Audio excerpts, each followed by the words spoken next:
সর্বপ্রথমে আসি, আমি জয়ের ব্যাপারে শতভাগ আশাবাদী। যেহেতু পার্বত্য চট্টগ্রাম আঞ্চলিক দলগুলো নির্বাচনে অংশগ্রহণ না করার ফলে আমার শতভাগ জয়ের একটা সম্ভাবনা তৈরি হয়েছে। তো আমি জয়ের জন্য আশাবাদী। সে কারণে হয়তো স্বতন্ত্র প্রার্থী না থাকার কারণে হয়তো আমাকে বারবার টার্গেট করা হচ্ছে। আপনারা দেখছেন বাতিল হওয়ার পরে আপিল করলাম, আপিলের শুনানির মধ্যে মঞ্জুর হলো এবং মঞ্জুর হওয়ার পরে এই আমাকে হুমকি দেওয়া হলো। তো সব কিছু মিলে একটা মধ্যে দিয়ে আসি। তো নিরাপত্তা আমি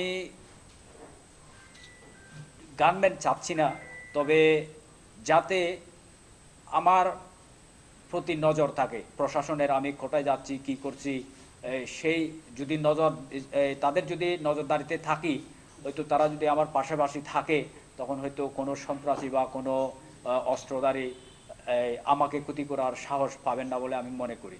গতকাল আসছিলেন তাদের আমি চিনি না, সেটা আমার প্রথম শুরু বক্তব্যতে সেটা উল্লেখ করেছি।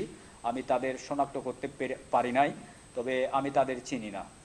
তবে তারা কোনো একটি রাজনৈতিক দলের কর্মী সেটা বলেছেন, তারা দলের কথা বলেছেন, সেটা তাদের দলীয়